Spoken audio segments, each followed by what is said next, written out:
Okay, yay. I'm so excited to be here with you ladies tonight. So wonderful to be here with you all. So my name is Claudia and I'm here with my dear friend and colleague, Sara. Sara, do you want to just say hi? Hi, everyone. I'm so excited to be here. Thank you all for joining us. Yay, so good to have you all here with us. So Sara and I wanted to do this masterclass as an offering to women who are single, who are in the process of finding their beloved, going on a journey of calling their king, discerning the right man for them, calling their husband, whatever that looks like for you. And also women who are married or who are partnered, who are already in that union. And our intention with this really, and Sara, maybe you can add to this, is like to really give women the tools that they need to align with the kinds of men that they desire to attract into their lives. And also, if you are single or if you are already in a relationship, to bring out, to draw out, to trigger that hero instinct within your guy. So I'm curious if you want to add anything to that, Sara. Yeah, absolutely what you just said. And then also helping us as women to remember our power in relationships and how much influence we actually have in creating the kind of dynamic and the kind of relationship that we really long for. Yeah, I love that so much. I feel like the topic of feminine influence is a little bit taboo, or even the topic of feminine power, because it's like, no, the masculine is supposed to be the powerful one, right? He's the one who's leading, he's the one who's protecting, he's the one who's providing. So when we talk about feminine power, it can be a little bit strange. It can sound a little bit strange. It can sound a little bit even like edge play or something like that. It's something that we don't usually think about, but it's so important, as we will be diving into in just a little bit, to learn how to harness the true power of your feminine essence, which looks totally different from masculine power. To be able to elicit, to draw forth, to align with, to inspire, to influence the qualities that you desire in the masculine. And there's something really profound that happens when we do this, is that if we are single, we start aligning, we start attracting higher quality men. And if we are already in that relationship, we start inspiring, we start igniting, we start inviting a man to really step into his true protector king role, protector, provider, leader of the relationship. So those of you who are popping on, just go ahead and mute yourselves. I just let one more woman into the group. Okay, fantastic. Okay, so Sara and I are going to do this a little bit interview style. That's what we just said. So I think Sara's going to interview me, and then I'm going to interview her. This is the format that we decided on. Yes. So, Claudia, are you ready to just dive in? Let's just dive in. Okay. Yay. Okay. So I love that we kind of open this up talking about the power that women have in their relationship. Why do you feel like women sometimes feel powerless and kind of like they're at the mercy of the man, or they need the man to be a certain way before they're able to step into their femininity? And how do we reverse that? Yeah, I mean, it really is meant to be the reverse. So there is this dynamic that happens in relationships with the masculine where the feminine does go first. The feminine goes first energetically. So you could say that the feminine sets the tone, or the feminine creates the atmosphere, or the feminine creates like the environment for the man to show up in a particular way. So when we do this, when we embrace this power as women, it can feel strange. It can feel, like I was saying before, it can feel strange. It can feel unfamiliar. It can be like, wow, I didn't know that I had this much power. And I think there's a number of different reasons for this, and I can just go into these a little bit. But first of all, I think that women, by and large, we have been conditioned to believe that we are victims. So we have a lot of this ideology, and this comes from all over this place, really. It comes from the culture, it comes from our upbringing, it comes from maybe past relationships that we've been in where things didn't go the way that we wanted them to. And we didn't feel our power. We didn't know our true power. And we had a guy show up in a way that we didn't want to.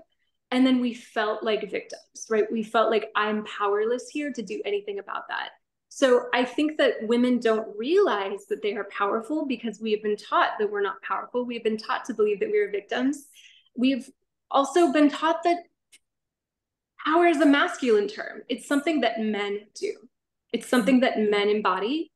And we as women don't understand that there is a particular flavor of feminine power that looks completely different from what he does. That when we embrace and when we step into, it's such a game changer. Beautiful. I love that so much. I'd love to hear your thoughts on, do you believe that most men have the capacity to step into their masculinity, or do you feel like we're searching for like a small percentage of men who have this quality? Yeah, this is such a great question because I feel like so many women, I think there's something, I heard like a statistic the other day that it's like 95% of women are, don't quote me on this, but it's like a high percentage of women are competing for like the top 5% of men. And so there's something really off about this. Like there's something really, really off about this that we're looking for this top, super alpha, double alpha type of man who actually won't necessarily, honestly, make the best husband when it comes down to it. Like if you think about like a man like that, like Elon Musk or something like that, like that man has not made a good husband. He's not a good like example of a man who would be, I would say, is in his, I mean, God bless, he's doing good things for humanity. Like I have so much respect for him. But I wouldn't say he's like a good husband in the sense that he's super absorbed with his work, right? Like he might, embody certain qualities of the masculine: success, leadership, wealth, all of these things that we really look up to as women. But this is actually not necessarily what we should be looking for in the qualities of a husband. So yeah, I think there is this ratio of women to men right now. We are looking for a certain type of man that isn't necessarily the best type of man for us to look for in terms of husband material. I don't know if that fully answered your question. I think I went a little bit off base, off tangent, but No, I love that. And it's the perfect segue into, we've had this conversation before about kind of what women envision in their head as like, who would be this perfect alpha masculine husband versus like the everyday heroes that actually make amazing partners. Could you talk a little bit more about that and just speak to like, what are some qualities that we can look for in a man? yeah. And to go, yeah, I just remembered your other question a little bit, just to go back to that a little bit more, is that yes, I do believe that the vast majority of men fall into this like hero category, this everyday hero category, like just good men, good, hardworking, noble, strong, masculine men, like men who maybe aren't the double alpha or men who are maybe not like Elon Musk, right? This sort of perfect fantasy man um, who's going to be a certain way or make a certain amount of money or whatever it is. But most men are actually connected to that masculine instinct. I would say not all of them, but the vast majority of them are. And I would say this is the pool that we want to look for. This is the type of man that we want to start aligning with. Men who are good, men who are dependable, men who are rock solid, men who are hardworking, men who show up, like men who keep showing up, steady, secure, men who come towards you versus you having to go chase them, men who just keep showing up, keep showing up, keep showing up. These are the men that you want to be looking for. And yes, you want them to have jobs. Yes, you want them to have some degree of financial security. So you do know that, like, if you're having a child, or if you're planning on having a child in the future, you can lean on him. So you have that provision, you have that protection, you have that leadership, right? These qualities that we desire deeply in a man, but we don't need to go to like the extreme of that in order to be able to receive that. Like Sara, I don't know about you, but like every day I see so many examples of Mhm. these men, Mhm.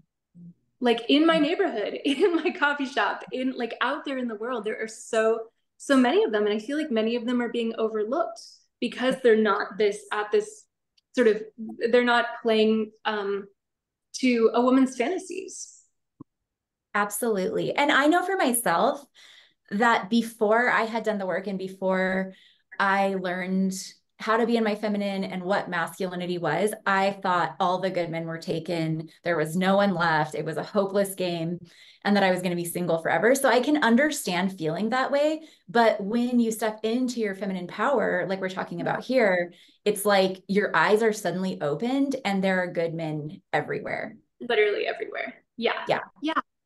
And I feel like when a woman is in her, or what I've noticed is when a woman, you could say, is primarily in her masculine, when she's in that competition mode, when she's in that, you know, go, go, go mode, when she's hustling, when she's stressed, so when she's working super hard, when she's in this, I would say, like nervous system state in her body most of the time, and unfortunately most modern women are kind of in this state majority of the time, many of them will be attracted to these super alpha men. Like these are the only women that they feel any sense of polarity with, or any sense of, you could say, hypergamy with. Mhm. But usually these men actually are not the best choice. 100%. I heard someone say on a YouTube video recently, unrelated to the coaching world or the polarity world, or even the conversation about masculine and feminine, it was a couple of guys talking, and they were saying that even though we've been conditioned that we're not supposed to feel this way, at the end of the day, women still want someone that they can look up to. Yeah. But when we think of looking up to somebody, it doesn't necessarily have to be like a top level CEO, like you're talking about. Like it doesn't have to be Elon Musk. It doesn't have to be Jeff Bezos. Like it can just be a regular, everyday, solid, hardworking man that complements our softness. Yeah. Exactly. Exactly. Yeah. No, that's so well said. What would you say to a woman who she's doing the work, she believes all of this stuff, but on the dating apps, she does keep encountering men who don't follow through, fade away, keep the conversation like men that do, she feels like she's being bombarded by maybe more effeminate men. What would you say to Mhm. someone in that situation? Yeah, so I would really look at her profile. Like, what does your profile convey? Because the profile is like the first access point, right? Like, that is the first place that he will usually meet us, right? If we're taking the online approach. And I would definitely recommend, I don't, did you meet your guy on an app, Yeah. Sarah? You did. Okay, Mhm. yeah. I mean, a lot of our clients do. And so it's like, why not use this amazing tool that we have to meet? It's just one avenue, but it's an amazing way to do it. But so in terms of that, I would just really ask yourself, like, what is my profile communicating? I have never seen a woman come into our work who had a profile that was like, come hither, that just felt like warm and inviting and like feminine and just like ooze like honey. Like you really want to go to the profile and you want to really think about what your profile is conveying. So your profile is not just about you, it's about him and what he's looking for.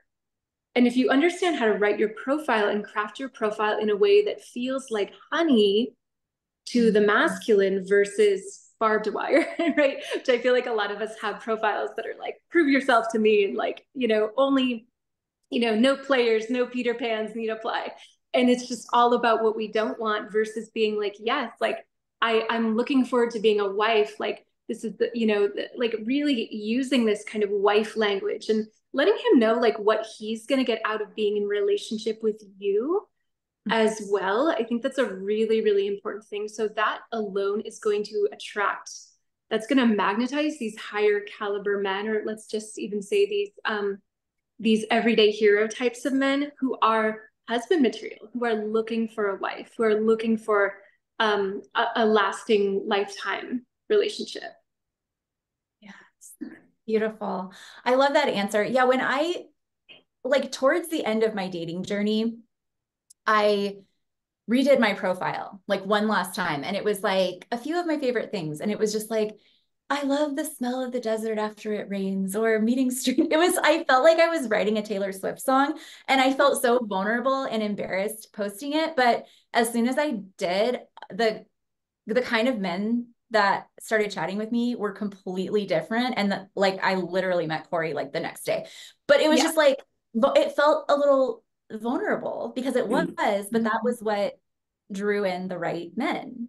Yeah, yeah, exactly. Exactly. Yeah. I mean, I'm so curious, what were some other things that you put in your profile that were like I wish I had that made taken a it feel screenshot vulnerable? of it. It was very like sensual, not sensual in like a sexual way, but like sensual in like all of the five senses of like my favorite food, my favorite smell, like what I love to do. It was very like almost poetic Yeah. and just real. Like it was all the truth about me. And it didn't one thing that I also like really encourage women to avoid is saying things like about who he should be according to your like Yeah. standards, or don't be like this guy, that like anything negative, like it's such Yeah. a turn off. It feels like barbed wire.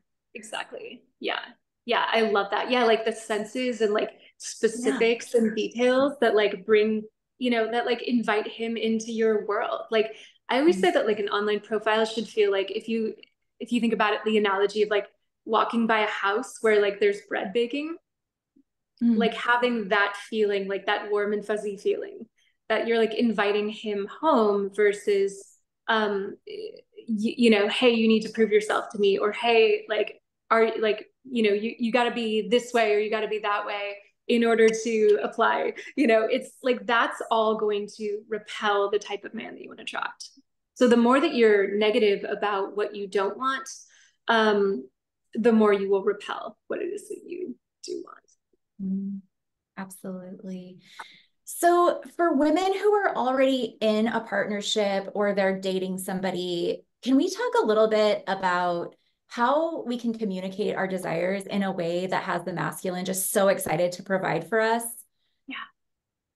Yeah, I love this question so much because our desires as women are really one of our superpowers. So when we are connected to our heart's desires, like, and we learn how to express those in a way that is honest, that is authentic, but is also not demanding. It's just kind of, we're like peppering it into our conversation naturally. And we're speaking about it in terms of what we love and what we would love to experience. That man is going to want to fulfill the desires of your heart, because the truth about masculine men, they want to make us happy. They want to provide for us. They want to please us. Like this is part of that hero instinct within them. Like they want to do all of these things. But so many of us, unfortunately, modern women have kind of got this a little bit of an entitlement thing going on, where it's like, he should do this for me, or he has to do this for me, or if he doesn't do this to me, like he's not good enough. And it's like, that's the wrong energy to be in. So we want to think about it like palms open, ready to receive, being specific about your desires, but also being open and receptive to receiving them, and not controlling, not trying to go over to his side of the street and direct how or where or when he is going to give you your desire. Trusting that he hears you, trusting that he's listening, trusting that because he is a masculine man, you can trust that he's heard you and you don't need to control it. So you can actually surrender over control and let him take the lead on it. So an example of how I would say doing that is like really like, for example, if you're starting to get to know somebody and you are, you're chatting online, or you're having a phone conversation, or even you're on a first date, letting him know what you love, letting him know what you would love to experience. So, for example, do you love French restaurants? Is there a particular French restaurant that opened up in your town recently? Let him know, hey, there's this incredible French restaurant that just opened, around the corner. I would love to go there sometime. Leave it at that. Yeah. You don't have to say, hey, when are you going to take me there? Or when are you going to take me there? Or let's go there. Just trust that he hears you. Trust that he has heard you. Give it I love over to him. Yeah, 100%. And then could you also talk about the appreciation piece of how empowering it is to the masculine when we appreciate the way that they're already showing up for us? Yeah, I feel like this piece is so simple, but we forget to do it. It's so simple, it's so easy. It really, really is, but we forget the power of it because so many of us are always focused on what's next. We're Mhm. always focused on more. And that's okay, right? Because we are women and we're going to always have a desire for more. And that can be a beautiful thing when we learn how to express our desires in a way that's going to inspire him. But the appreciation thing is so, so, so important. And it's like we have to train our brains to appreciate men in all of the ways that they are already showing up. Because when we do this, they feel like heroes. It's like, oh, she's appreciating me. Oh, I'm making her happy. Oh, I'm winning with this woman. Mhm. And if there's anything we know about masculine men, they want to win with us. Mhm. They play for points, as you so beautifully said in one of your recent posts, Sarah. And so when we appreciate that, it's like it multiplies. And one of the things that the feminine does is we receive and we multiply the good that is coming to us, and appreciation is how we do it because what we appreciate appreciates. Exactly. It inspires them to give us even more. And I listened to Men Are From Mars, Women Are From Venus for the first time, just because I was curious, it's a Yeah, classic. But one of the things that stood out to me the most was John Gray talks about how men actually give women points for giving them points. Like men give women points just for being appreciative. And I was kind of blown away by that. I was like, oh my gosh, how simple and so perfect. simple. It's so simple and it's so profound and it's so beautiful. And then it's like when we appreciate him, we get the benefit of that, right? Because he has done something for us and then we fully receive it. So appreciating is like we're fully acknowledging the gift that he has given us. And it's like we're really taking it into our heart. We're taking it into our body. We're taking it into our spirit. So it's like there is this aspect of like I'm receiving from you. I'm acknowledging that you have given to me, and by me expressing my appreciation, I'm giving back to you. Yeah. And then in that sort of circuitry, he wants to, he stands up taller, he stands up prouder. He wants to win even more. He's like, okay, this is a woman I can win with. This is a woman I can succeed with. This is a woman I can make happy. Like, Mhm. I'm going to want to, I want a second date with her. Like, I want to marry her. I want to, be with her for life. Like, this is the type of thing that we forget. This is all falls into the realm of feminine power we're speaking to here. Absolutely. Yes. I love this. For a woman who, let's just say her marriage or her partnership isn't in the best place and she starts to implement the strategies that we're talking about here and really tap into her feminine power, how long do you typically think it takes before she sees a profound shift? Yeah, that's a really great question. So I think it can vary from couple to couple. I think it can vary quite a bit. Like, I feel like sometimes it can take a day to start seeing shifts. Mhm. Sometimes it can take a bit longer because sometimes there can be a little bit of a wall Yeah. that he has put up to defend himself against her disrespect. And maybe we can talk about this a little bit, like the importance of respect and what that looks like. But when we've been like chronically, and usually I see when marriages start going south, often what has happened is it started out great. Like it started out with him pursuing her, with him fighting with her, with him taking care of her, with him cherishing her, all of these beautiful gifts of the masculine. But at a certain point, maybe she started feeling a little bit contemptuous, like a little bit taking it for granted. Mhm. And she maybe started resenting him for whatever reason. And familiarity is part of that. Familiarity can breed contempt. Like some of that is just normal. But Yeah. when that happens, when that atmosphere takes over, often she will move into disrespect. Mhm. She will start mothering him. She will start controlling him. She will start trying to get him to step up and be a man, right? Why don't you do the things you used to do for me? Why don't you bring me flowers anymore? Why don't you show up in the way that you used to, right? And that kind of language creates a lot of defensiveness Yeah. that triggers, oh, like for him to like puts his walls up.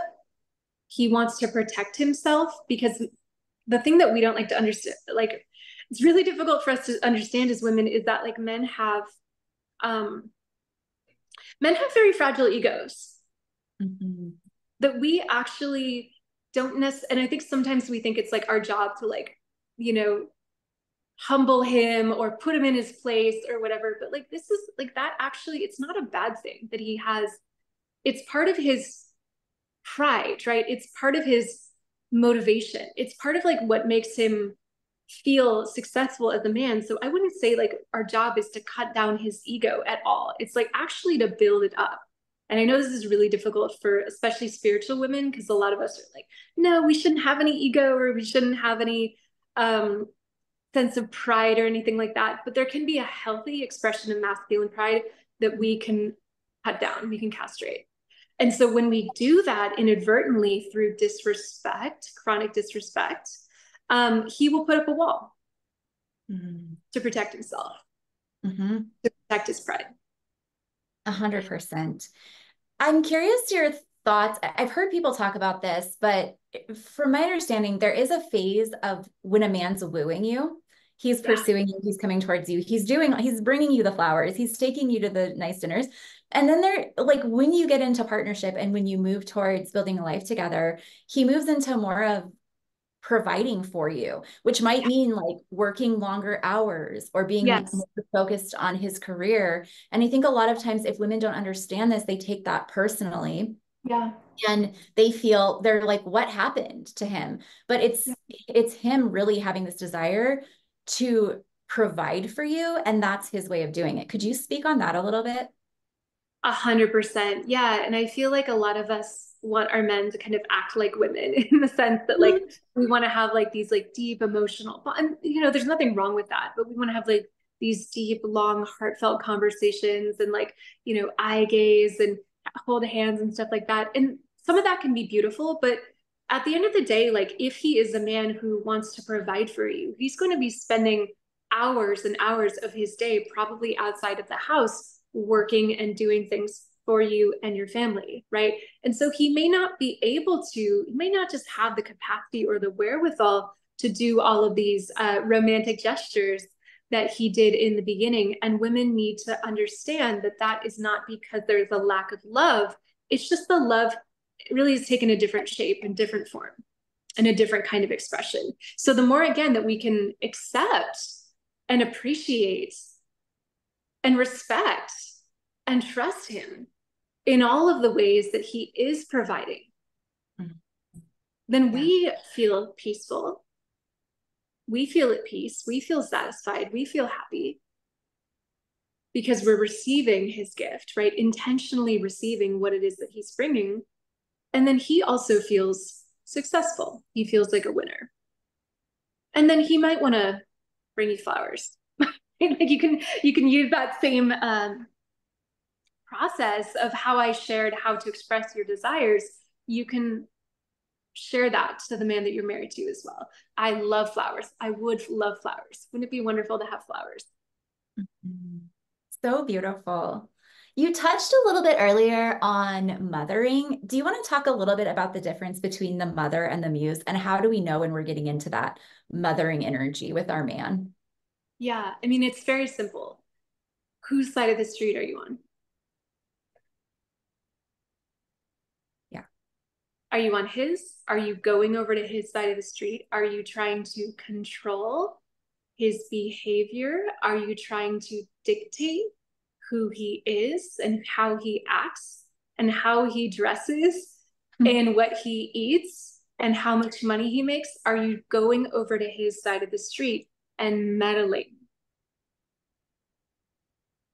Or are you staying on your side of the street, making yourself happy, being in your feminine joy, loving yourself, loving your life, sharing your desires in a way that is inspirational to him, appreciating the gifts that he's already bringing to you, expressing yourself vulnerably, sharing your feelings, and we can talk about this a little bit more, sharing your feelings, sharing your heart with him, but not in a blamey, judgy way, not in a toxic dumping sort of way, but like, hey, honey, I'm feeling this way. I would love if you could just hold space for me for 5 minutes. So this is like a totally different dynamic than mothering. So mothering is I'm over here, I'm in his stuff, right? He's driving the car and I'm like trying to grab the steering wheel from him and like tell him where to drive. Or I'm over here on my side of the street, the passenger seat, and I'm just letting him drive the car. I know mixed metaphors here, but I'm letting him drive the car. I'm not telling him how to drive. I'm trusting, I'm surrendering to his lead. And I'm Mhm. trusting that if he is a basically good man, and most men are, you can trust him. Mhm. Yes.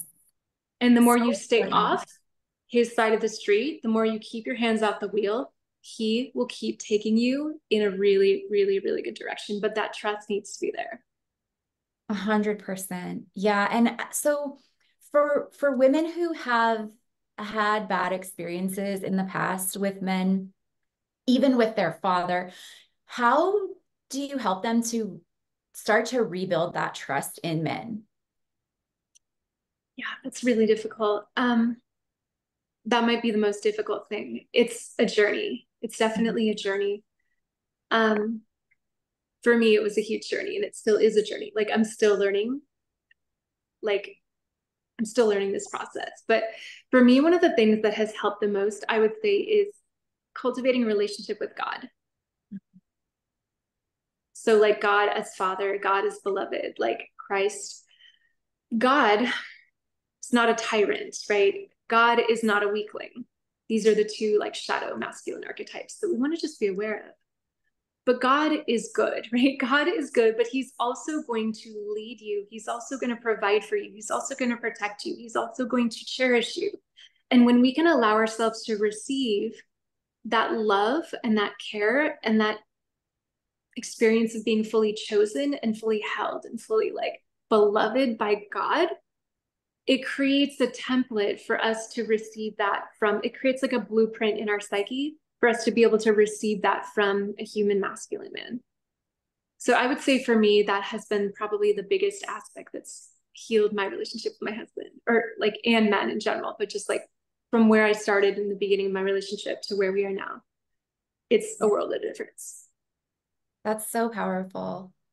And it's all the thing that's amazing about that is literally it's available right now. Like you don't have to go out and find God. Like it's right here. So you can find it, you can have that connection today. So Yeah, that's exactly. wonderful.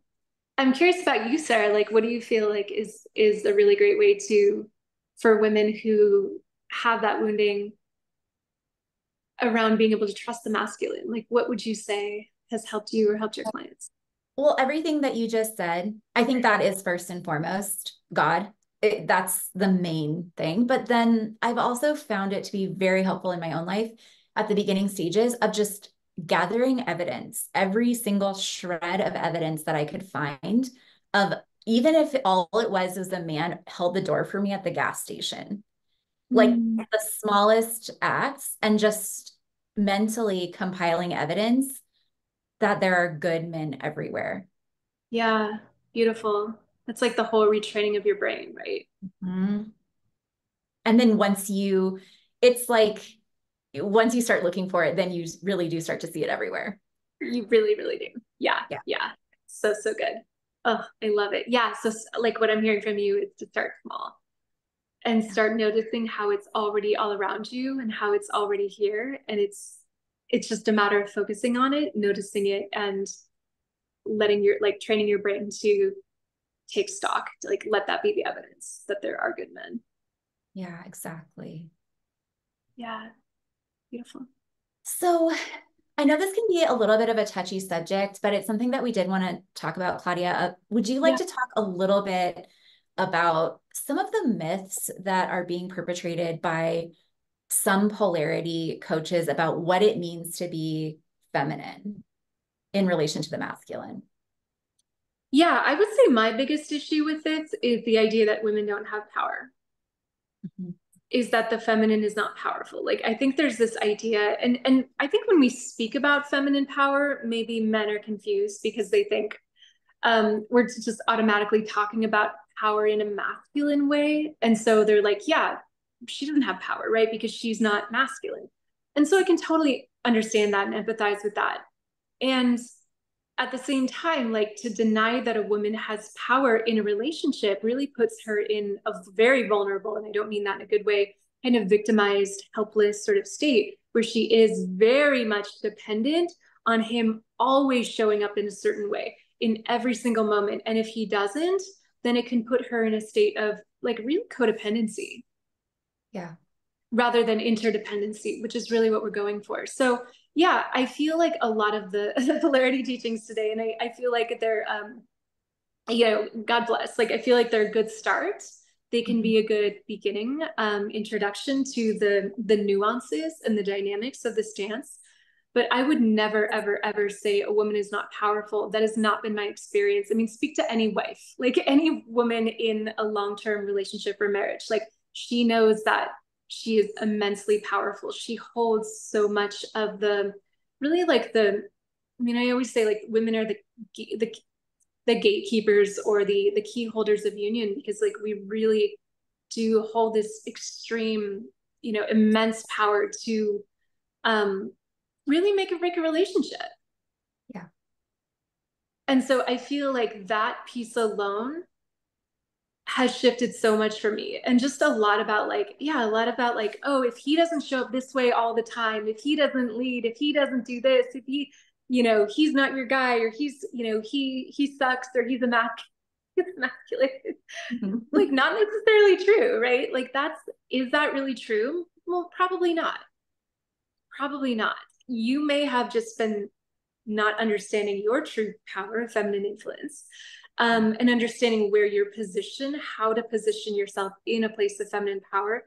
And you have probably just been, you know, topping from the bottom or, backseat driving or whatever it is. And so I think a lot of women don't understand that we hold the power in our relationships. And when we embrace that, then we can have a beautiful, beautiful polarized dynamic where we're not always dependent on our beloveds to, you know, act a certain way or be a certain way or do a certain thing. Because that's a very rigid way of relating to men, 100%. which puts us in our masculine, puts Mhm. us back into control, it puts us back into mothering, it puts us back into criticizing and comparing and competing and all these things. Mhm. Yes, absolutely. I do feel that because men are so often responding to women, Yeah. women do hold the key. And even just the way, like our gifts are the gifts of, we're relational geniuses. So we Yes. do have a very serious responsibility for setting the tone for Yeah. our relationship. Yeah. We really, really do. Um, if you just need a little bit more proof of that, just look at the divorce rate. Who initiates the majority of divorces? It's women. Mhm. So if you think about like power, right? Like being in a position of power, it's always like, who is the one? If you're ready to walk away first, you inherently have more power. Women don't realize that, like we don't own or we don't understand, right? Going back to what we were saying about women feeling like victims or wanting Mhm. to blame men for everything. But when we don't understand that we have the power, then we will walk away, realizing that we actually have just relinquished control of our own power, like, which is really fascinating. It is fascinating. I also think, and you talk about this, um, it's a little bit different in dating because in dating, we're using discernment, and Yes. in partnership or marriage, it's devotion. But the power that a woman has in dating, if a man isn't showing up, he's not moving the relationship forward, he wants to be pen pals for 6 weeks without scheduling a date. Like the power of the woman is to walk away from that too. Yep, exactly. Yeah, yeah. The power of the woman is to say yes, is to say no, it's to say maybe. Let's wait and see. Yep. Yep, exactly. That's it's so simple, So but it's simple. It's so so simple. easier said than done, but that's why we have groups like this. Yeah, exactly. Exactly. Yeah. I love it. I want to look at the chat and just see if there are any questions in here. Christina Couch says, yes, the secular self-help book I'm reading on commitment is saying the feminine can't have any power whatsoever, or they immediately switch to the masculine. But I'm glad God has given me discernment. And like you said, Claudia, we definitely set the tone. Yeah, I would be careful Yeah, be about, careful. Be careful. Yeah. yeah. Um, I can recommend some other good books if you need to. I'm sure Sarah can as well, but like, yeah, I would say reading books written by wives or written by women who are in these long-term lasting relationships that like they're in these relationships. I would say that's generally a better source because you're actually getting a woman's perspective. Yes, absolutely. And um, yeah, just coming back to what we were saying earlier, women, what I was going to say is that there's, when we're talking about power, and this is why I sometimes think people think of it in a negative way, is we're not talking about manipulation. Like No. feminine influence is not feminine manipulation. That would be like the shadow side of it. Um, Influence benefits everyone involved. Yep. How would you describe that difference? Like, so I know you had someone come to you and like want to clarify that. Like, what would you say is it just if you can get that really clear distinction, like what is the difference between feminine influence and feminine manipulation? I think feminine influence, it's about a woman is very connected to her desires and she's sharing that. Um, while the man is still driving the car, to go back to that analogy. And then manipulation, it's like a covert control. Like Yeah, she is trying to control him, but in a subtle, sneaky way. yeah, yeah, beautifully said. Yeah, I mean, I've never been good at like manipulating men. I think it's just like not who I am. So I feel like I never really resonated with that. But yeah, it's fascinating too because I feel like we're afraid of our power because we're afraid, oh, I that means that I'm manipulative. But it's totally not. I love how you describe that. Yeah, a lot of it has to do with the intent, like the purity behind it. Yeah, beautiful. Yeah. Yeah. Let me look and make sure that I got all of my questions for you.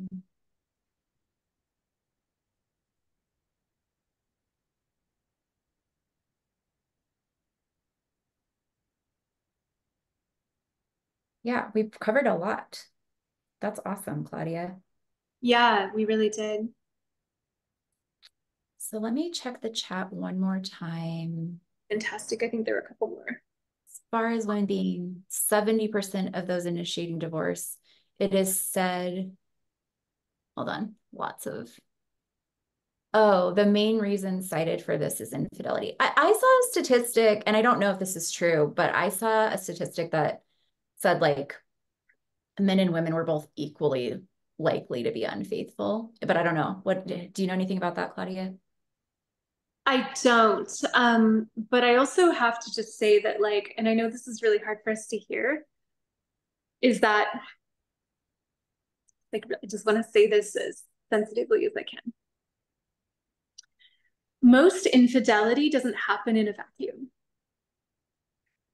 That doesn't mean that you're responsible or you're to blame for a man's infidelity at all.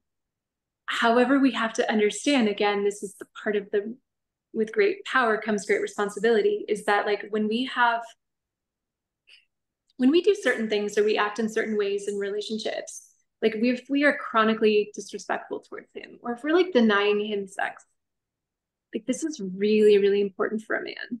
Like if he doesn't have sex from us, like he's gonna like go crazy. Yeah. And that's part of the reason I believe, and I wouldn't say that's the only reason, but it's one of the reasons definitely is like men are deprived and they feel they're like starving for sex. Yeah. And so if that is being presented to them outside of the relationship, and not to like, again, this is not to excuse anyone's behavior, like from like a very moral standpoint, like it's not okay, obviously. However, it's not like it, most of the time it doesn't happen in a vacuum. And we have to understand that like, by and large, I would say, unless he's just not a good man to begin with, unless he already had a propensity towards cheating, this probably didn't happen in a vacuum. Yeah. And he may have, there may be something going on in the dynamic where he feels unsafe, or he feels like he's starving, he's not getting his needs met, and he needs to find them somewhere else, Mhm. unfortunately. Yeah, same with appreciation. Like if you're withholding appreciation from a man and he meets someone out in the world that thinks he's the greatest thing to ever Yeah. come along, and he's not getting that at home, it can be, and again, like we're not excusing it. We're not saying that it's okay or that it's anyone's fault, but like Yeah. Claudia says, it doesn't happen in a vacuum, usually. No, no, it really doesn't. Yeah. Yeah. Yeah. Okay, just a few more questions coming through. Why do women stay in situationships instead of using their discernment and letting go of the wrong suitors? What would you Yeah, say? if you want to, I would say personally that I think it has to do with lack of self-worth, lack of feminine self-worth. Mhm.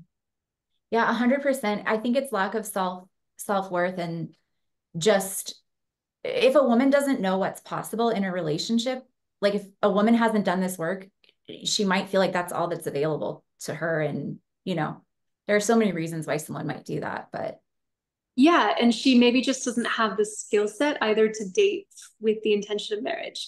So I think a lot of women are just kind of shooting in the dark, throwing a bunch of spaghetti on the wall, just hoping that this something will work out. And maybe she'll meet a man from that sort of random chaotic energy or that lack of intention. And she'll just sort of fall into a relationship that's actually a situationship with him that just goes on and on and on. It doesn't go anywhere. They're not building a life together. They're not growing together as a couple. She can get stuck if she doesn't enter it the right way. yeah, I love that. That's really wise. How can we better discern being in his lane? We're in this position because we have.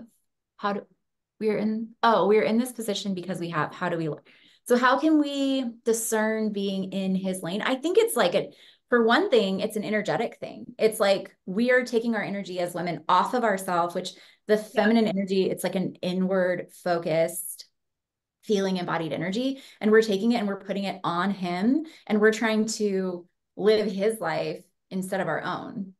Yeah. Beautifully said.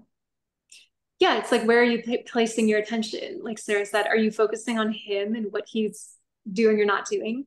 Or are you pouring into yourself, right? Like that's why self-care is like so important for us as women, like self-love and self-care, because it's like when we're pouring into ourselves, we're gonna feel way less likely to get like this need overcome by this need to go over into his side of the street and sort of meddle with things.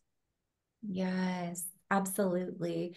It's like backseat driving, kind of like there's a driver and there's a passenger.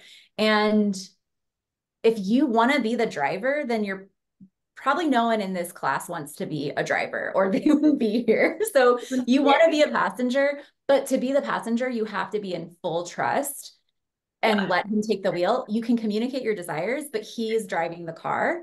Yeah. And what we're tempted to do is be like, do you see that the light's red right there? Like, why are you going so fast? I think you need to change lanes. Your turn is coming up. Like, we want a backseat drive.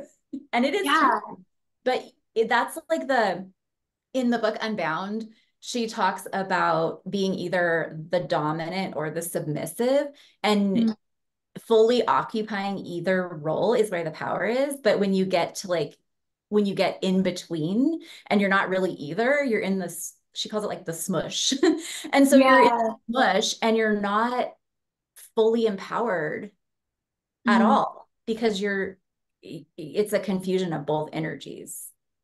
I love that so much. Yeah, there's like a smush or like a, yeah, confusion or a chaos or an incoherence versus just having these two clearly defined like roles or even energetic poles that we're embodying. Yeah. Um, yeah, there was one more thing I wanted to say on that. I think it's really difficult for modern women to let go of control. Mhm. I'm curious how that process has been for you, Sarah. Like for me, it's been a huge journey, like surrendering control, letting go of the reins, like not backseat driving, like letting my husband lead, just trusting him to lead. Like it's amazing that I've gotten to this point where I like can do that now. But it's not easy, especially if we've been trained to like always be in charge, always be in control, always be, the CEO of our lives or whatever. Like, how have you found that experience for you? It's Like, a daily practice. It's yeah, something I still make mistakes and the funny thing is now Corey will call me on it. He'll say like, babe, you need to practice what you preach.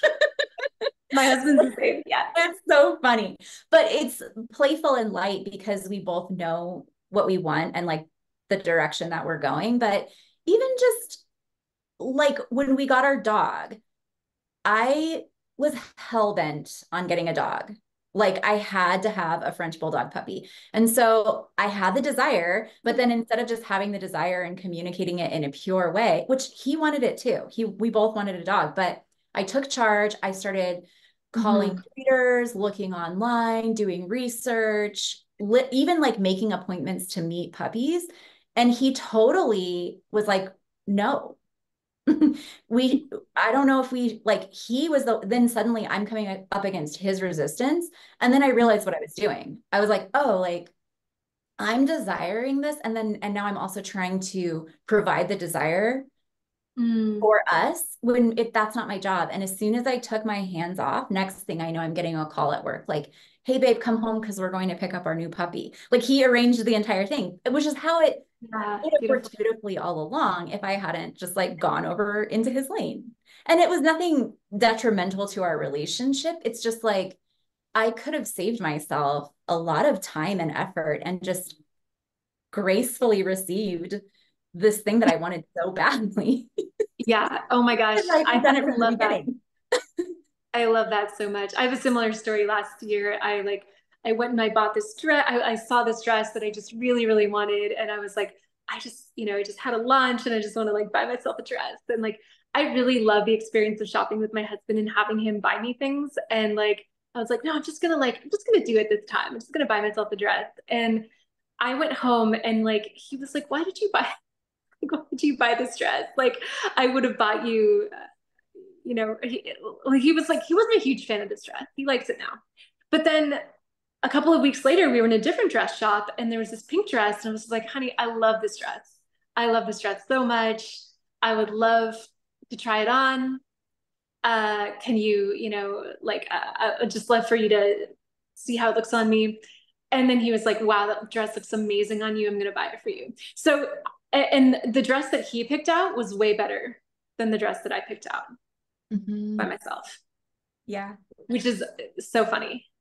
And you got to have the experience of Yeah. receiving and Being making him taken care of. like both of you were got so much out of that experience. Exactly. Yeah.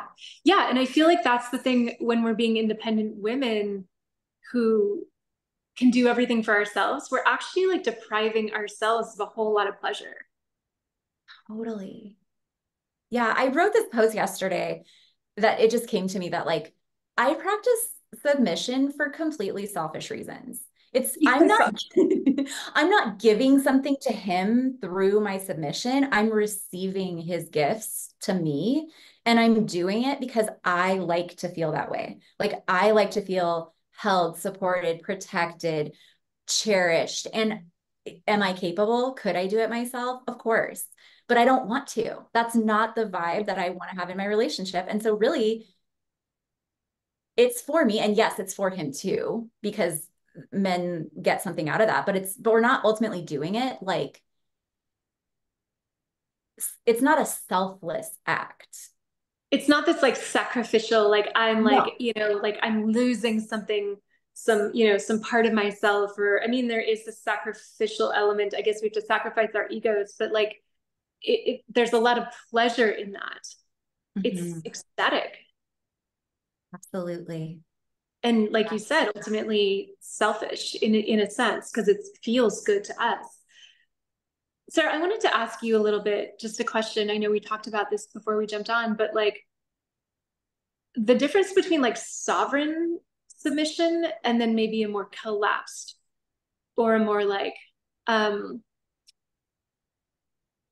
kind of a, yeah, collapsed is the word I'm thinking of here, but this sort of like fawning or this, I'm just this like damsel. Like, what is the difference, the felt sense in your body around those two states of being? Because again, we're going back to like what polarity coaches teach. Certain male Yeah. polarity coaches, yeah. What comes to mind is David Data's teaching, and that other people, other spiritual teachers talk about this too. But there's like the victim, which is completely helpless, and like life is just happening to me. I have no control over anything. I can't help myself. I need help, or like basically, I'm completely helpless. Then we move from that phase into hyper independence, and this is where a lot of us get stuck because we're praised for it, and it's this really great thing to be of like, oh, I don't need a man, I don't need anyone, life is happening by me, so everything happen, I have to do it, no one can do it as well as I can.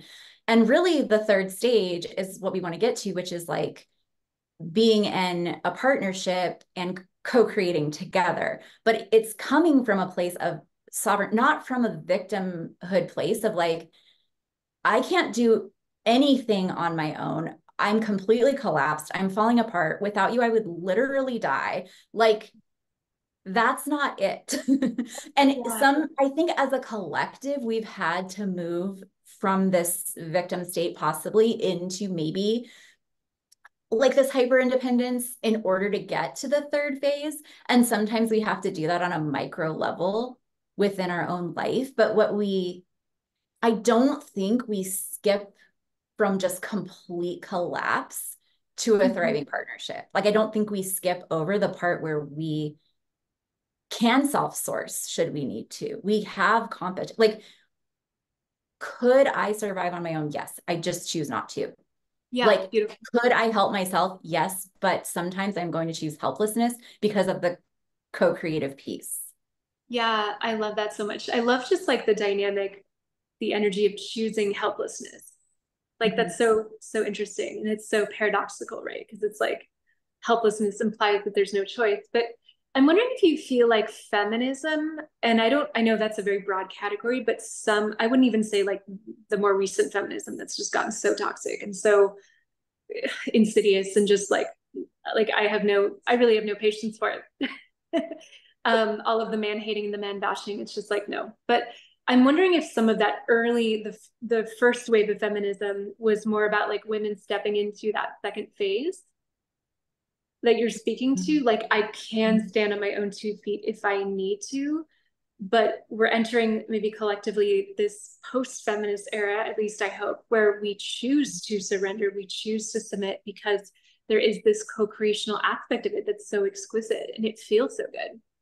Yeah, total. Well, I think the aspect of feminism that was everyone deserves equal rights under the law was absolutely valid and necessary because if you couldn't have a credit card or own property, even if you're in the best marriage ever, what if your husband dies? You know, there did need to be things in place where like a woman could stand on her own 2 feet should she need to.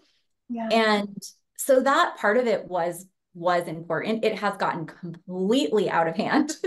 And just to this point where it's like, you know, a woman needs a man like a fish needs a bicycle. Like, no, we actually do need each other. We were Yeah. designed to need each other. Literally, life is continued on this planet because of our complementary differences. So yeah, Yeah. I do think there did need to be a phase of like the damsel in distress is not it. And so we did have to Hmm. move through developing some kind of sovereignty. And I think the journey towards sovereignty continues because we need to have sovereignty um like from the powers that be. We need to be sovereign over our own choices and our own life.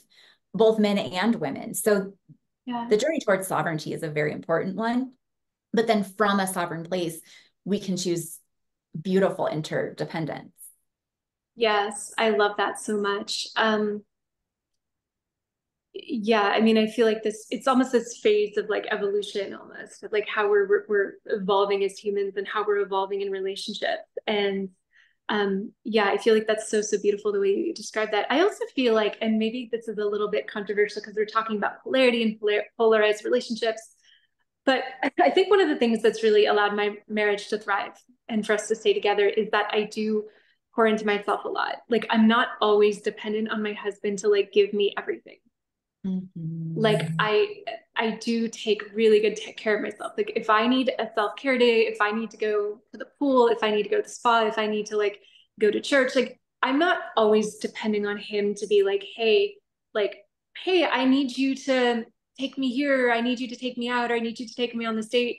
It's like I pour into myself so much that I feel happy, so happy in my own life that like he gets the benefit of that, but it's not like I'm so dependent on him in every situation or every um aspect of our lives that like I can't go be by myself, or I can't enjoy my life, or I can't make a decision on my own, or I can't pour into myself because I'm so needy or I'm so dependent on him. Again, that sort of codependency dynamic that in that Totally. first stage. Totally. Well, like, I think that a huge piece of feminine magnetism is like a deep connection to the void and to emptiness and to being able to be alone, not necessarily unpartnered, but like having time where we're just in our own energy and we're creating and we're like doing things that, just like you said, like self-care that light us up. And the other aspect is that a man can only be a man. Like he can't be our best girlfriend. And when we try to have him fill that role, yes, sometimes you can say, hey, could I vent to you for 5 minutes? But you could also call a girlfriend and she would love to hear you vent for an hour, you know? And she loves that. He doesn't necessarily need to fill that role. Yeah, exactly. I mean, not depending on your husband for everything is so important. Like even if you are dependent in a conscious way, um, on certain aspects of him, there's that beautiful co-creational dynamic that happens within that. But it's so healthy to have other avenues in your life where you can get your needs met, And certain it's needs. sexy. Like it keeps a little bit of that Mm, mystery of like, yeah, we're one, right? There's union, but also like I am a little mysterious. Like I have things that I love that are just for me. And maybe I'll tell you about it. Maybe I won't tell anyone. Like I love that. there's something kind of fulfilling as a woman about having things that are for you.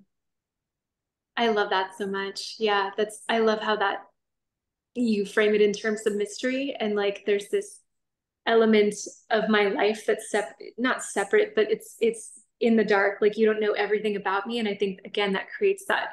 It really does create more polarity and more chemistry Mm. Yeah. So, and because it's you're just, not so merged. Yeah, yeah, yeah. yeah. Um, I love that so much. May I ask, like, what do you feel like is in? Oh, there's maybe we should just check the chat for.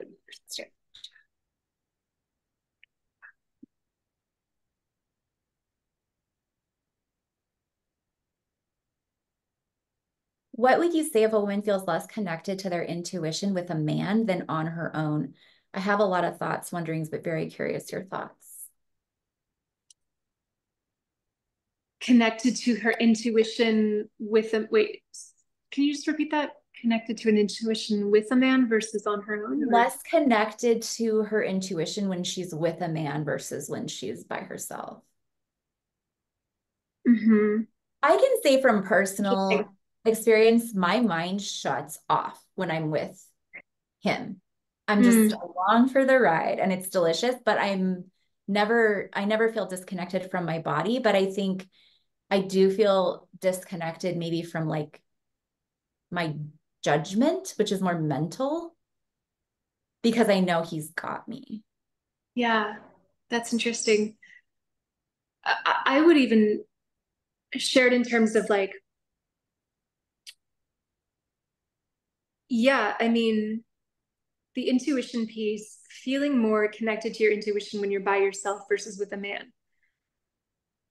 This may just be like an identity thing. Mm. I feel like a lot of us modern women are very used to being by ourselves.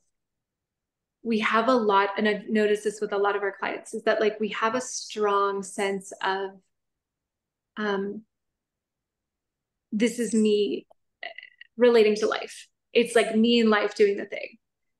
And when a man comes in there, it can feel almost like there's a disruption or there's a death or there's a ego death or an identity shift that can make us feel less connected to our intuition when we were doing life a certain way. But when we let go of that part of ourselves and we actually call in the right man or we choose to be with the right man, it's like that intuition gets stronger.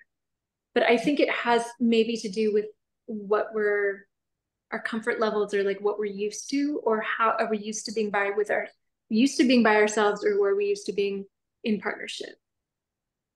Yeah. And another thing, and I don't know if this is the case in this situation, but another thing that just came to me is like sometimes personally, I felt my intuition um needing to be very online in order to be discerning of danger when I'm alone. And in a partnership, there's not as much of a need for that because you're like, he's got you, you know? So I don't know if that could possibly, in some circumstances, be a piece of it too. That's interesting. Yeah. You are both making fine sound points. Thank you. Oh, thank you. Mm. Not expressing or leading, not feeling safe opens a foothold to cheating. I'm curious regarding dating processes and discernment. Where is that line of the female giving him space to step up to be a man rather than him having initiative and displays positive male traits on his own? Mm-hmm. Yeah. So I would say, regardless of whether this is your man or not, and I really love this question. It's a very nuanced question, very precise. So regardless of whether this man it ends up being your man or not, like, and you discern that he is or not, you want to be in the feminine role. Again, going back to your side of the street.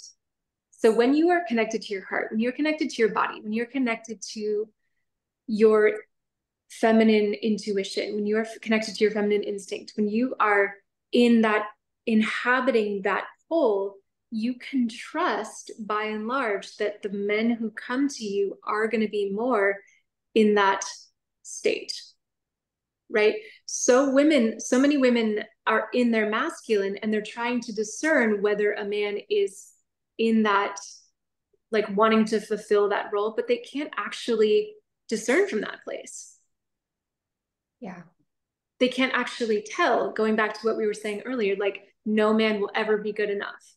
If you are in your masculine, no man will ever, like, you guys will, it'll be like two swords going at it and there will be this like energy of competition and clash.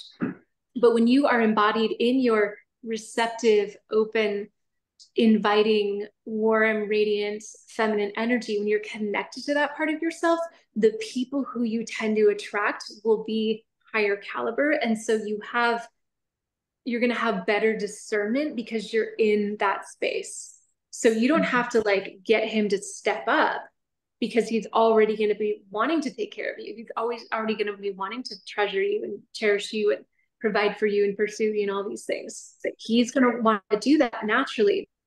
But the way that you embody, the way that you be as a woman in that space, that is what will influence, or that is what will inspire, or is what will invite that provision, that protection, that leadership from the masculine. Yeah. If you're inhabiting his role, on the other hand, it's like you're going to kick it out Yeah. inadvertently. You're going to block it. And this is the same thing with marriage. This is the exact same posture, the same way of being, the same way of embodying, in our hearts and our wombs and our soma, it's like that same posture will over time, because often relationships can get depolarized for various reasons, but over time that will inspire, that will re-trigger his hero instinct. And I wouldn't say it necessarily happen. It can happen immediately. You can start seeing results immediately, or it can take some time. Mm-hmm. So I know that was a little bit of And if long. you ended up married in the first place, at some point that man had the capacity for masculine energy and masculinity, unless you literally from day one asked him on all the dates, took him out, planned everything, bought him a ring, Houston down the proposed. street. Yeah. Like at some point, the man, if you are married, unless you did all of that, like at some point the man had a capacity to be in his masculine. And so I think that can be restored. Absolutely. Yeah. Well said. You also won't like if there's a feminine man on a dating app and a feminine woman on a dating app and they're talking to each other, you're not going to get very far because Yeah. no one's going to make a move to move the relationship forward, and so it will just fizzle out. So it will be very hard to end up on a date with a man who had no Oh, hi, capacity Nick. for It's Deborah masculinity. McGinnis Oh, calling. How are you? uh-oh. Well, thank you. How are you? Deb, can you Good. just I'm mute just yourself, wondering if I please? can order some estrogen to get sent out. I should have it on script there. Yeah. How do I mute her? I'll just get your phone. Sure. And was your last name MC? Okay. I was trying to mute it, but it wouldn't let me. Oh my gosh, hilarious. We've done pretty well considering Mercury is in retrograde, but I know it's been awesome. yeah, Claudia, do you help women who are separated from their husbands? yes. Yep. Yeah, and there's always hope. Like there really is. I just want to say that like things can get really, really bad. But again, we as the feminine pole of the relationship, when we understand that we have power, then we can restore that a lot of the time. I'm not going to say 100% of the time, but we can, and it's a lot cheaper than the divorce court. Yeah. Can you give more examples of expressing our desires to a man versus leading him towards an outcome? Yeah. So leading him towards an outcome would look like, hey, honey, I need you to take out the trash, for example. I need you to clean up the kitchen. Can you make your doctor's appointment? That's even more, control, because you're telling him what to do with his life versus the communal life. So feminine communication, I would say, and Sarah, and I think you and I had a conversation about this for your Summit Girl Talk, but feminine communication is about me. It's about my desires. It's about how I'm feeling. It's about it's me expressing, right? Like from that pure place. I would say normal communication or masculine communication or direct communication is about him. So that's leading the outcome forward. That's again, we're slipping over into his side of the street and trying to get him to do something to perform it, like get to an outcome or perform a certain thing. And sometimes we just speak like this naturally. Can you do this for me? Or could you do this? Or I need you to do this. And it's not like we have to be super fascist with ourselves about our communication. I think we can sort of swing the opposite direction, where we like, oh my God, I don't want to say the wrong thing. I'm so afraid to speak because it's not about that, but it's just over time, gradually retraining your speech to let it be more about you and your desires, your needs. So the example that I gave, like, can you take out the trash or can you clean the kitchen? I would love the trash to be taken out. I would love a clean kitchen. Yeah. Simple as that. And then let it go. It's like, I would like, I would love, I need, I don't like, I don't want, I don't. It always starts with I, which is the easiest way to remember it. And anytime you say you're stepping into territory that it's like, also what I want to say here, and we've talked about this too, Claudia, it's like if you say the wrong thing, it's not the end of the world. Like if you say it wrong, if you say, hey babe, could you take out the trash? Like it's not going to destroy your relationship. No, it's not. It's not. It's really, really not. Yeah. So yeah, you don't have to get like super rigid about it. Yeah, go on. But it's just so helpful and so inspiring when we are able to communicate based on our desires. Yes. Yep. Yeah. Great question. Oh, can you share recommendations for books? The Queen's Code. Yeah, The Queen's Coast is fantastic. Anything by Alison Armstrong is amazing. My favorite teacher actually is Laura Doyle. Like she's been my main like marriage teacher. Like she has really, really helped me like thrive in my marriage. So I love her books, The Surrendered Single and The Surrendered Wife. So one is for wives, one is for singles. These are the books I recommend a lot to my clients. So both are fantastic. And what else? I love Laura Doyle as well. She's so funny and honest, and you never feel like you always feel like she's on your side, but also she's like, here's how to do it. I love her so much too because it's like she says the most, she gives you like the harshest truth about what you're doing wrong in your relationship, but she does it so sweetly and so compassionately that you can't like help but follow her, like listen to her because she's so, yeah, she's so masterful in her communication. Yeah. I'm trying to think if there's like nothing else that's really coming to mind right now. If you read the Queen's Code and you read Laura Doyle, you're set. Yeah, you really are. I really like also somebody that I really like is Suzanne Venker. Have you read her books at all? She has a book called The Alpha Woman's Guide to Men in Marriage, which I feel like is really, really good because it helps women who are more career focused or more successful or more like tend to be more alpha, like actually surrender to a man. So I think that's really, really beautiful for like modern modern women. Yeah, that's cool. I'll look that up right after this. Yeah, I'm I think always you would. looking for new books to listen to on Audible. Yeah, she's great. The Alpha Woman's Guide to Men and Marriage by Suzanne Venker, Venker. Yep. Yeah. Christina Couch says, I'm realizing my mom subconsciously influenced this in me at a young age, even though I desired a man to provide for me because of trauma in her and dad's marriage. They are believers and are doing so much better now, but I'm still so affected by this. And they still push me to focus on being dependent on myself. And it's very disheartening to me. Mm-hmm. Yeah, that's really tough. It's really tough because our modeling is so often just what we, I have so much compassion for this because I feel like I received very similar modeling. I think probably most of us did, right? Like you have to depend on yourself. You have to be super self-resourced in all the ways. You can't depend on a man. It's not safe to depend on a man.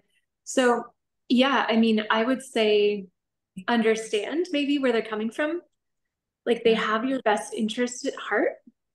Like if your mom is doing that, like my mom's so much this way, like she's just trying to protect you.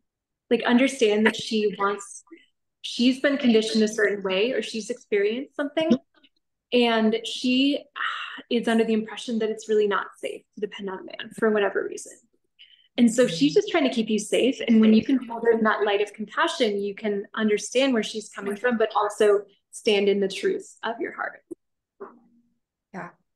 And there are practical ways where you can just be smart about in a partnership, if anything were to happen to the other person. Is there a life insurance policy? Do you have the bank account passwords? Like just on a very practical level, if you're in partnership, there are a lot of really smart ways to make that bold. Like just make sure that everyone involved, if there's kids involved or whatever it is, there's a plan in place for the income to keep, whatever it is, the income to keep coming in or the bank accounts to be accessed. Or I know some people, if like a man is providing for a woman and she's not working, then he will set up a bank account for her or put her money in a bank account where it's like there's a nest egg should something go wrong. I don't know, just some thoughts. I love that. Beautiful. Yes, so healthy to have girlfriends and community. This conversation feels so good. I agree. Bumble. No one is moving the conversation forward to date. This is how I feel about Bumble right now. No one is moving the conversation forward to date. Something that I actually, speaking of Laura Doyle, one of the things that she talks about in The Surrendered Single is asking him to ask you out. And this is something that I never did myself, but that I've been telling my clients to play with it if they feel so inclined, of just saying something that makes it really clear, like, it would feel so good to meet in real life sometime, or just in a very feminine way that's just expressing your desires, of like really clearly giving him an opening. And if he doesn't take it, that tells you everything you need to know. And if he does want to meet you and he is a masculine man, then he will absolutely ask you out from there. So well said. Yeah. Yeah. And like dropping the hanky is also a really good way of just letting a man know that you're interested, letting him know. And like men, we have to understand that we're living in this kind of Me Too era, right? Where like men are genuinely afraid of, like, they're afraid of being accused of sexual harassment or being, of, you know, whatever it is. So men, a lot of them are afraid of that. And so unfortunately, a lot of them don't just necessarily go up to a woman and ask her out in the way he might have in the past. And it's not necessarily because he's less masculine or he's not connected to his masculine instincts. He's just actually waiting for some signal that you are safe to be approached, right? You're not going to chop his head off. You're not going to, judge him or reject him or anything like that. So yeah, being open and available to like letting him know that you are interested. And there's lots of different ways that you can signal this, lots and lots of different ways. You can smile, you can make eye contact, you can like shift your body in his, like turn your full body in his direction if you're out there in the world. You can do it online as well by seeing if there's something on his profile that your curiosity or strikes your fancy, and you're just like, oh, I'm so curious. Like, you're a White Sox fan. Like, who's your favorite player? So you're not pursuing, you're not in this like initiation role, but you're just dropping the handkerchief to let a man know that you are interested and you're safe to be approached.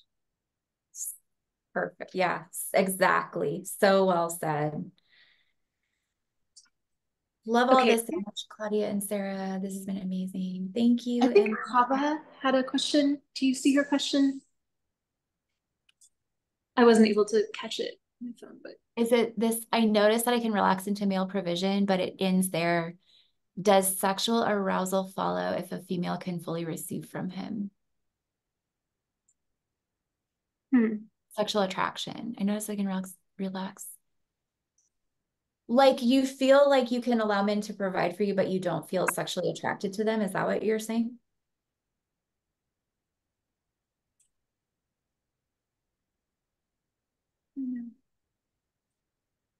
I don't know if she's still there. Yes, exactly that.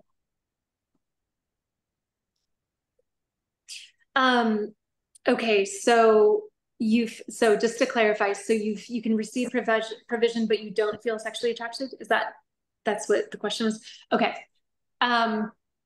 So yeah, I mean, this is a deep question. So two things could be going on. You're not giving it enough time and enough space for the attraction to grow.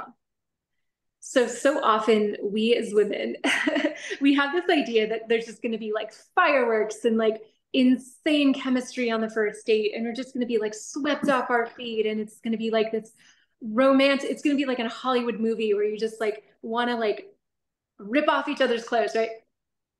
It's actually usually not like that. Right? It's usually slower and steadier. And I would say, look for a baseline of attraction. Look for a man that you feel some degree of attraction to, but not necessarily like the chemistry or the extreme chemistry or the extreme fireworks. That can often be a trauma bond. So how about it's okay if you're not feeling like massive chemistry or massive sparks on the first date. Like if you let a man win with you, if you appreciate him and receive him and enjoy him and let him come towards you, often that like even if it's just like a spark or like a candlelight of attraction, like a level 5 attraction, that can often grow. I've seen this a lot with our clients is like that initial spark of attraction will often grow into more of like a flame that gets that builds over time the more you get to know somebody. So I would say that could be going on, or maybe there's some sexual trauma or sexual dysfunction going on that you just want to address within yourself. And yeah, that's not exactly my expertise, but there are other people who do that. I think that especially women have the capacity and the ability to become more attracted over time, whereas men, like they know their type. You're either their type or, you know, it's like very physical for them, but for women, it's like so many other things. And so I think it does take longer to grow with in my personal experience with a healthy man. It's not that it's not that you're repulsed by them. It's not that you're unattracted to them. It's just not when that's a red flag too, right? Immediate fireworks. It like from my experience and what I see with my clients, it is usually because of a trauma bond. Yeah. Yep. Yeah. Do you want some more questions or? Yeah, maybe like one or two. Okay. We can definitely close up because I think they're jumping off, but Queen's Code. You have time, Sarah? And I have plenty of time, yeah. The Queen's Code and Allison Armstrong is heaven sent. I agree. Really shifted me into feminine in relationships. Also helped me to be a better mother to a male child. Yeah, I think that's so important. I mean, I don't have kids, but I'm so excited for the mothers that are raising boys this way. Amen. Yeah, so beautiful. Maybe one more? Let me see. We've gotten to a lot of them. Okay, fantastic. Any more? Yeah, I think we have all the questions from what I can see. Okay, beautiful. Yeah. This was Is so there anything fun. else you want to share, Sarah, like to close up, or like how can people find you and your work? Oh, well, you can find me on Facebook, Sara Whipp, SarawHipp, or follow me on Instagram at embodied_blonde. And just thank you all so much for being here. I live for these conversations. I could literally stay here all night. Yeah, same. Yeah. I'm sad it has to end, but this has been wonderful. Yay. Thank you, everyone, so much. Thank you for bringing your hearts and your questions and your presence and just, yeah, being able to show up and receive because that's what we're here to support you with. Yeah, thank you so much, Anastasia. So welcome. All right, fantastic, ladies. Thank you all. The beautiful rest of your evening. Bye, Ashley. Bye, Christian. Bye, Hava. Bye, Christina. God bless you as well. Bye, ladies.